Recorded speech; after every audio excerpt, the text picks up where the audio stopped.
Hello, everyone. Welcome back to Apocalypse Movies and the Marvel Rewind here on a Friday afternoon. We are continuing our streak of a show on different day, different time. We're 3 weeks strong so far. Rachel, I'm sorry. I know you hate us, but we're here to talk some What If. And we've got a really, really cool, but also very dark episode to discuss today. And it is the crew. I got Brian and Gio here with me. Gentlemen, how we doing? Brian, I'm going to start with you, man. You're in the midst of moving. Background is officially coming down. You hanging in there? Yeah, literally in the middle, like as you can see. Hey, it's a nice break. I'm just ready for it to be over. You got 2 days, man. 2 days. Over. So pace yourself. Gio, how you doing, dude? I know you've kind of sort of coming off a cold, but still lingering. Man, I thought it was over. Like, it's just, but you know what? I got my tea and honey and my POV cup. Look at that. So Look at that. it's going to get me through the episode. I'm here to talk with you guys. What a fun episode. I can't wait to get into it. Yeah, very fun episode. As I mentioned, some dark moments in here, but this might be, and we talked about it a little bit last week, but this might be the perfect example of like what a what if episode looks like. Because it literally is like, what if? Because like the T'Challa Star-Lord thing obviously is possible, but like, what if Tony Stark died? What if Black Widow was killed? Like, legit, what if the world lost its mightiest heroes, which was the title of the episode? And very creative, very unique, very different. And we get this interesting story that follows Nick Fury as all of these, he has the worst week in history, literally Monday, Tuesday, Wednesday, Thursday, etc. And we see the death of Tony Stark. We see Hawkeye kills Thor, but then Hawkeye is also killed. Hulk blows up. Black Widow is killed. The only one that isn't mentioned is Cap, but that's because he was frozen. Gentlemen, thoughts on this one? Because this one was a little bit of a banger. it was dark. I mean, Avengers dying. That's going to be dark. I'm just glad that we finally got the confirmation that if Ant-Man would have gone up Thanos' butt and expanded, the whole thing would have been over. Yeah, because Hulk expanded. Yeah. And you know exactly. They're probably writing this like, here you go, fanboys. Here you go. Here's your theory. Yep. And I know he threw the little enlarging disc, but either way, that could have happened. At his heart, too. Yeah, brutal.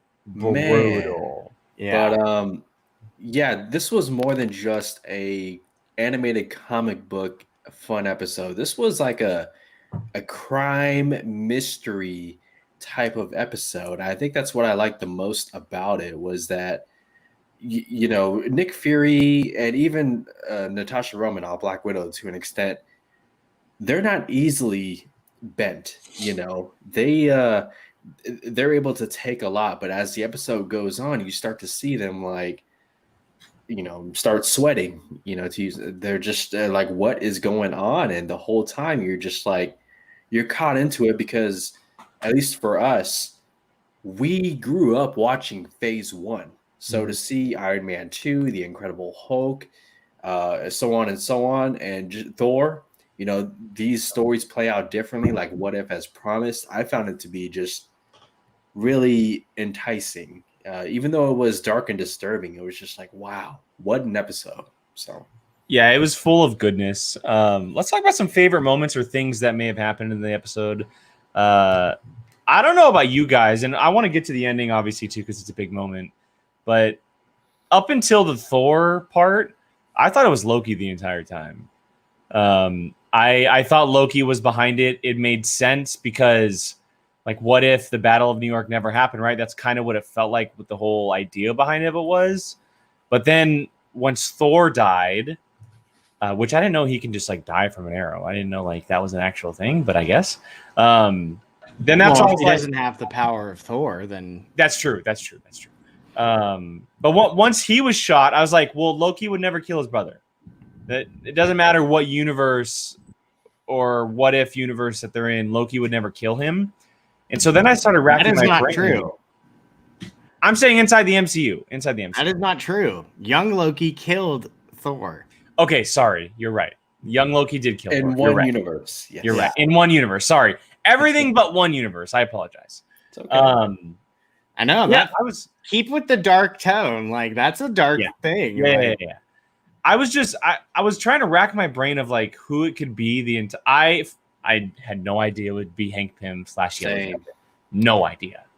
I didn't think it was going to be Hank Pym, but I figured it out early because I didn't know he would be in the Yellow Jacket suit. I didn't know it was going to be Hank Pym.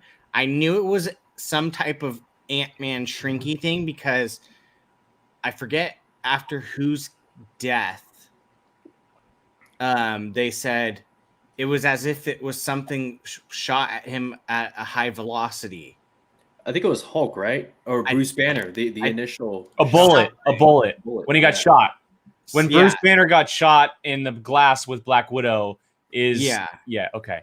It was because they asked who shot it, and they were like, "We didn't shoot this." Yeah, we didn't shoot it, and then they said like it's as if something was shot at him with the high velocity speed, and I was like, if you can't see something, and it's being shot, it might be an Ant-Man, and I was like, but that's really dark for Ant-Man to of all people start killing people. Never did it cross my mind that it would be Hank in a Yellow Jacket suit, which is a great callback to the original stuff because Hank Pym was the original Yellow Jacket. That's what he was in the comics. Before he became Ant-Man, he was actually Yellow Jacket, which is a cool. Go ahead. And correct me if I'm wrong, but in the comics, Hope Van Dyne goes bad, right? I mean, they all at some point. They all have? Okay, so I thought it was a nice nod to that. Like, maybe like a what if, one of them went bad. I think I remember that. Like she goes bad, but Hope Pym. She in the MC2 universe, she's the supervillain Red Queen. Okay. I thought so. I thought I read something about that. So. I thought it made sense. And so I obviously was tipped off when Black Widow was being gruesomely murdered and saying, it's all about hope. It's all about hope. I was like, I didn't catch that. I was like, oh, really? Oh. I was like, why do you like, I was thinking Star Wars where it's like, so at first I thought she was saying Hulk. That's what I thought. But I was like, well, he just died. That doesn't make sense. And then after the playback, I heard Hope. I go, okay, well, the only thing related to Hope in the MCU is Hope Van Dyne. I wonder if something happened to her, or maybe it's her or something. But making her a S.H.I.E.L.D. agent who died in the field was very smart. Very cool way to tie things together. And then seeing Hank Pym go totally off the edge as the bad dude who's literally killing everybody. Mm-hmm. I mean... The dude successfully took the Avengers out. Biggest supervillain in MCU history. Well, yeah, he's like an OG in the sacred MCU timeline. It's Michael. Was it Michael Douglas voicing or no? Yeah, it was. See, some of them are voicing, some of them are not. So I'm just like, is it? Yeah, it was Sam Jackson was there, Brie Larson, Hank Pym, Mark Ruffalo. It was not Scarlett Johansson. It was not Robert Downey Jr. Phil Coulson. Jeremy Renner was there. Clark Gregg was there. Yeah. So basically everybody but a few. I have a question for both of you. Yes. Because I always look at these things with like intentionality. So we know Ant-Man and the Wasp Quantumania is coming up. This episode showed us just how powerful the Pym particles are. Do you think there was any intention, like, we're going to show you this because maybe in Quantumania we're going to have to see. I mean, because we know Kang the Conqueror is in the movie as a villain. Like, do you think there was some sort of connection there set up about like, hey, there's a reason why we're showing you Ant-Man is this powerful or something? Possibly. Yeah. Well, I mean, I think it's just more or less just a reminder that he's not just like the comic relief character. Like he actually is like has a legit power. Like, right. I mean, he killed the Hulk. That's not an easy thing to do. So that was like fatality right there, man. Yeah, that, I mean, the rest are all mortal-ish with Thor, but Hulk can't even kill himself. So for something else to kill him, it's like, insane. And second time in a row we've seen the Yellow Jacket.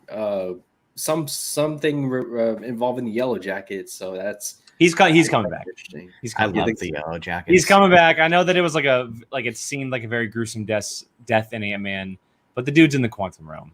He's in there. Yeah, he's coming back. Oh yeah, he has to be. Yeah, so I hope so. I would love to see Korra still, but I thought he played I really liked Yellow Jacket personally. I did. He was my first villain Funko Pop. Yeah, I actually liked the version of him in Ant-Man, and I do think he'll come back. But seeing a Hank Pym version of Yellow Jacket, who's badass. Also, side note, when did Nick Fury become Neo from the Matrix? Did you guys catch that reference? Yeah, where he's just like boom. Yeah. Every time he flew at him, he just swatted him. Yeah, like when did he become Neo? Like, what a badass. Yeah. That was crazy. That whole fight scene was really cool, actually. I actually really enjoyed that. He had his way with Hank on that one. Just nope. And then you found out it was Loki the whole time, right? Which obviously is Loki as Neo, obviously, because it was Loki the whole time. And it made sense that way. Like Nick Fury would never be able to do that unless he had some kind of powers. Mm-hmm. Right. But I did like how they kind of came together, and Nick Fury went to go see Loki where he was hiding, and we got to see the Destroyer again. And it was very interesting seeing Lady Sif and the Warriors 3 with Loki. And because the episode before this, a lot of people thought the episode was like Loki coming to Earth or Loki invading Earth, because that's what the trailers led us to believe. So we thought we were going to see like an early version of the New York battle where Loki comes down with the army and fights everyone. But it clearly was not that. And seeing Tom Hiddleston return and voice the character is always a delight, obviously, after seeing his series. And but I'm interested where all this goes, because clearly after the end of the episode, it's not just a one-off. Something in some capacity is coming via this episode or previous episodes, because we did see Brie Larson's Captain Marvel come down, which is he went and found Cap's shield. Yeah, what the hell could happen now? Like, are they gonna? Interesting that Cap wasn't uncovered yet. Yeah, I thought so too, because his first movie already happened at that point. Yeah. So it's like they left him there. Yeah, I mean, maybe in that universe they hadn't unthought him yet. I don't know. Yeah, I mean, that's how dark this episode was. You had Fury almost resort to Captain Marvel like halfway through before he put the pager back and was like, "I have another idea." Mm-hmm. That was crazy. And to see Loki show up with his Asgardian army, and like it wasn't because he wanted to take over Earth. I'm sure that process or Midgard, but it was because he was ready to. It was because his brother died, and I just thought like, whoa, this is a serious type of Loki, obviously, because his brother died, but it was just like, man, so intense. Like, it just makes you think, what if, like if something ever happened to Thor, Loki would play no games at all. He was ready to take over, and he kind of did for a moment. That was cool. Well, do we have any final thoughts on the episode? I know it was a little quick review, but we kind of touched. I mean, there's a lot of death happening. Nick Fury, seeing Sam Jackson back as the character is always great. Obviously, something is coming with this episode in future stuff. I just thought it was really cool to show us what the world would look like without these characters, right? Because we're now at a point, obviously, that we don't have Widow, we don't have Iron Man. Hulk is seemingly on his way out. We're getting more Thor. Cap is in the past for now, if he does return. So we're at the moment in live action that some of these characters aren't here. Captain America.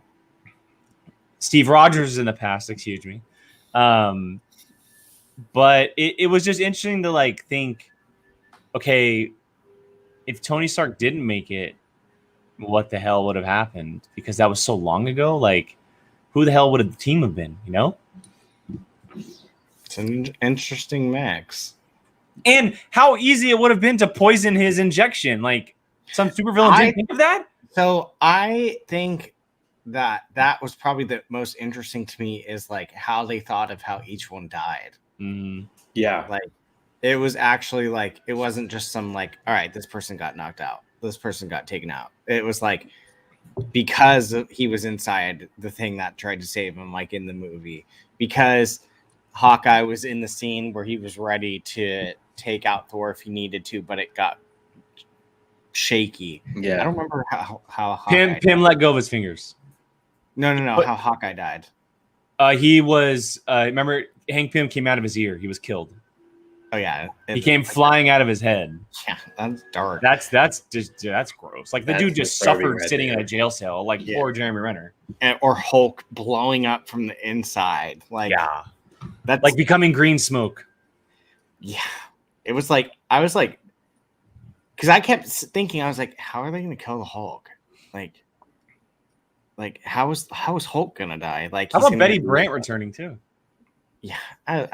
I wish Liv Tyler was back in the fold. Same. Is she not? Not currently. We haven't seen her since The Incredible Hulk. She's not in She-Hulk? I thought she wasn't. She might be rumored, but she's not officially. Please. I know. We've been waiting 10 years to see her return. Yeah. So each death was quite clever because like I said, I was trying to figure out how like Hulk was gonna die because I was like, well, he spits out bullets, so it's not like they can shoot him. He can't kill himself. Like, how? And then he explodes from the inside. I was like, oh, dang. Yeah. That is darker than I ever thought that I would ever see Disney even think of. Like, Agreed. even for an animated. Agreed. So, and the Thanos up the butt Ant-Man was a joy to be like, ha sneakies. We know what you were actually aiming at. Yeah. So yeah. It was interesting. I liked it because I was trying to, like Gio said, it was like a murder mystery, like trying to figure out, like, you knew they were all gonna die, but like, how is the person gonna die? How are they dying? Because they're just literally just dropping dead and you don't really see anything, so you're sitting there trying to pick up context clues.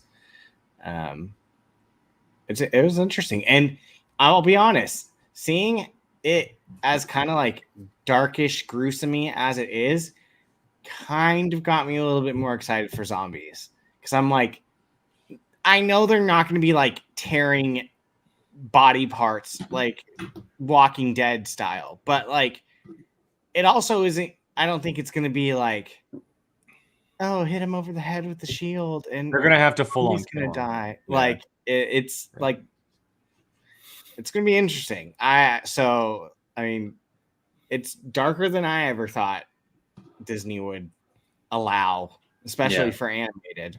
So, do you guys know how, did you guys hear or see how the zombies apparently, how it works? How it happens? I know from the comics, but I'm assuming it's different, and I kind of don't want to know. Okay. I'm gonna be honest. It's a rumor. I'm not gonna say it, but there was a rumor floating around that I saw, and if it is true, it's a very, very cool way of doing it, and creating them. So I'm very excited. That's the last episode. Is it? God, yeah. It's the last. I was literally about to say, watch. It's going to be the last episode. I'm pretty sure it's either 8 or 9. It's one. I think it is 9. I'm pretty sure. Or actually, I have it on my phone. Hold on. Let me make sure. What if I'm waiting for? Like when they snap everybody back. Oh no, excuse me. It's not. So here's the order. So episode 4 is Supreme Doctor Strange. That's going to kick it off. The zombie stuff. I think so. What? So okay, continue. Sorry. Episode 5 is Party Thor. Episode 6 is Killmonger and Tony. Nice. Episode 7 is Zombies. Episode 8 is Gamora and Tony. Okay. Which so when Gamora becomes Thanos. And then episode 9 is Infinite Ultron. So the Ultron apocalypse is the last episode. Honestly, like, I'm looking forward to all of them, but I'm kind of interested. I'm really excited in this Ultron apocalypse episode. Yeah, that's gonna be a good one. I think it's a good episode to end on too, because it could be pretty powerful as far as like we know that Hawkeye and Widow are in it, but we don't know who else is in it. What one was 6? Killmonger. And we don't know if Michael B. Jordan has returned. I hope he has. 6, 7, 8, and 9 sound like bangers. Like, the last episode's Vision. Yeah. Vision Ultron. That's what it is. Yeah. Infinite Ultron. Get me to that. But I'm interested in next week's because there was a shot in the trailer that had evil Doctor Strange. Well, not just that, but there was a shot in the trailer that has evil Doctor Strange and Captain Carter together. Whoa. So I don't know if that was just a ploy in the trailer or if it's actually going to happen. But if that is the case, we're going to know next week. And might be perfect timing. Who knows if it's tied into Spider-Man No Way Home? It very well could be. It could. So we'll see. We'll see. Yeah. I'm excited. They've been really good so far. I think this is a hit for them. I think this series so far has been the most consistently good out of all the Disney Plus series so far. Yeah. I mean, because you don't really have a lot to expect, which kind of keeps it like your like expectations low. But so that way, like each one is like that much better. I'm sorry. Yeah, damn it. Yay. She got that. Well, just in time, Rachel, we are about to wrap up. Gio, go ahead. We did get to see Rumlow and the boys again. Yeah. And I feel bad. Every time I see them, I'm like, okay, they're about to get their ass kicked. Or they're about to get like every time. And Black Widow just like, man, like poor. Trivia for you boys. What was their name of their team in Captain America the Winter Soldier? The TAC team? Elevator crew. Team Strike. Team Strike team. That's it. Got it. That's awesome. Team Strike. Another thing is I appreciated the use of quotes that they took from previous movies. Yeah, good call. Black Widow says, "Move or I'll make you move." Yeah, and I was like, Civil War. Is that what she was told by the? Well, she also dressed like Carol Danvers in this movie, or this episode with the aviators and the jacket. Oh yeah. So there were a lot of callbacks to previous Marvel stuff in the episode as far as things that were happening, which I really appreciated too. And but yeah, it's going to be interesting. So excited. Yeah, we're almost halfway through. They've started strong. First 3 episodes kick butt. And I will say this also before you wrap it up. Kids are loving it too, because at my work, the kids are loving it. Like staying up till midnight. They're like, "Did you watch it?" I'm like, "No." And they're like, "Oh, it's so good." And I'm like, "Shut up or I'm going to fail you in this class." And they're just like, "Let me tell you one thing." I'm like, "No." So it's a hit to kids. For sure. They're really liking it. So, I mean, it's smart because now you have parents that might think like, sure. But you have kids watching animated series. So, Brian, I'm curious. Oh, go ahead. Real quick, just Loki's one quips liners in this episode were great too. Just like his text to God or whatever, like just everything he said in this episode. But again, Tom Hiddleston's just a baller. So, all right, everybody, that's going to wrap up Rewind today as we cover episode 3. What if the world lost its mightiest heroes? We'll be back here next week. Don't have a day, don't have a time. We'll see. Stay up to date on our YouTube here. Hit that subscribe button. You get notified. Hit that bell. You get even more notifications. Make sure you guys are sharing, commenting, and liking. Of course, likes help our channel out. Push it up the board a little bit. Hit that thumbs up or thumbs down if you don't like it. I mean, you may not have. So give us all the support that you can. Of course, follow us on Twitter as well at Apocalypse Movies. Follow us individually all over socials. Those are all in the description below. And thank you to everyone who watches live back on the replay. And we'll be back again next week for What If of Marvel Rewind. Have a great week on all.